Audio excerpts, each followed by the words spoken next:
I mean, it's not a surprise. We've been hearing about it. Even when Trump was on the campaign trail, he was saying he did not know what Project 2025 was. Apparently, he definitely knows what Project 2025 is. It's funny, but it's not funny at the same time. For whatever reason, particular groups of people are trying to be set back many, many years, if not hundreds of years. I am not sure if that is out of fear or just plain ignorance.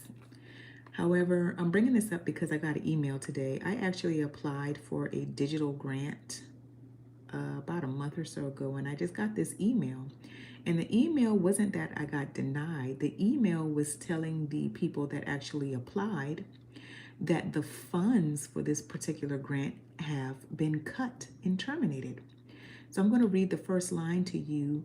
You are receiving this email because you attended a digital opportunity grant webinar or started or completed a grant application. I am writing to regretfully inform you that on Monday, May the 9th, the National Telecommunications and Information Administration terminated North Carolina's $22.4 million digital equity capacity grant.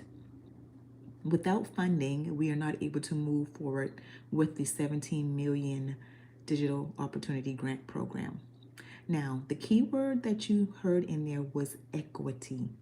So it seems that anything that has to do with diversity, equity, and inclusion is being gutted for some reason. And I think we all know what the agenda is. It's not a surprise. This is nothing new to us. A lot of people are wondering, oh, well, how can you all be out here trying to line dance and learn all these line dances when there's so many other big and important things going on? Well, they've been doing this to us from the beginning. So none of this is a shock or a surprise. And to be honest, a lot of us aren't really truly feeling the effects of it because this is what we have lived every day. True that we have had tons and tons of advances, but the underlying fact is that this type of targeting and racism never truly ended. So with that being said, you can read the headlines. You can see all of these other topics as far as any type of diversity is concerned, that a lot of the funds are being gutted. A lot of the funds are being gutted when it comes to the Department of Education as well. And any program that includes DEI in any way, form, or fashion is just being done away with. And someone said something very important one time. They said, if people would just stop saying DEI and if the administration would just start saying diversity, equity, and inclusion, because they're just saying that acronym and making it short and making it, a target. But if people truly just put the whole word on that statement, say, I'm against diversity, equity, and inclusion, it'll have a much different effect.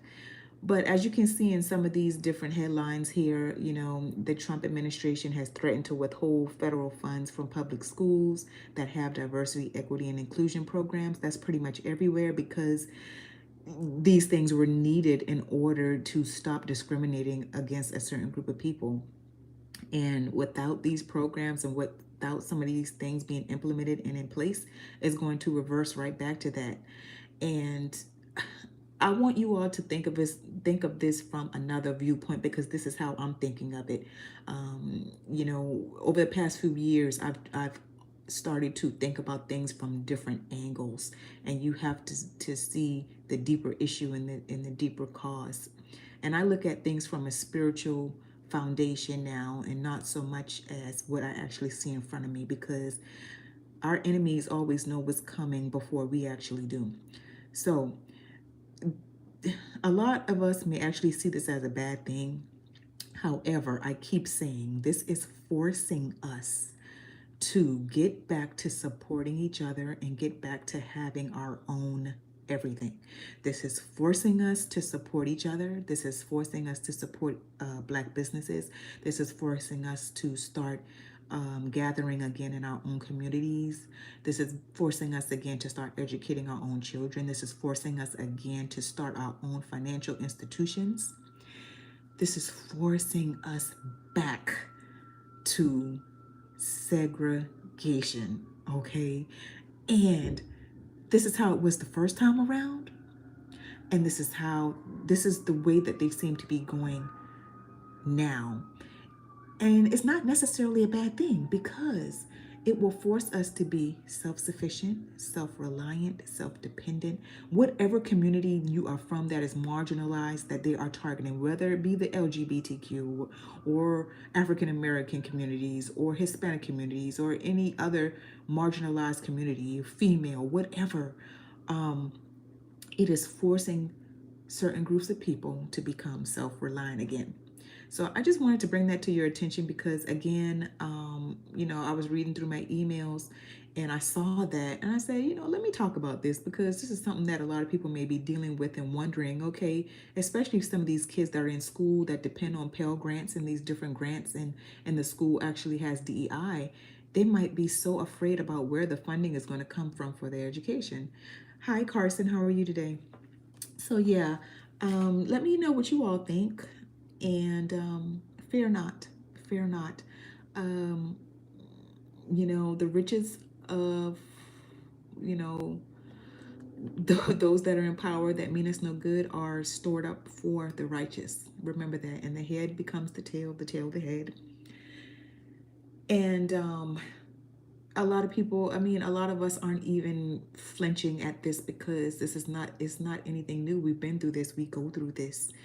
It's just, over the years we've gotten a little bit more liberties, but underneath it all, it still exists. Racism never went anywhere. The discrimination never went anywhere. It's just that people weren't so blunt about it. However, certain powers that be have emboldened people again to bring that out and to bring it back into the forefront. So to some it may be new, but to others it's just okay. Different people, different day, but the same agenda.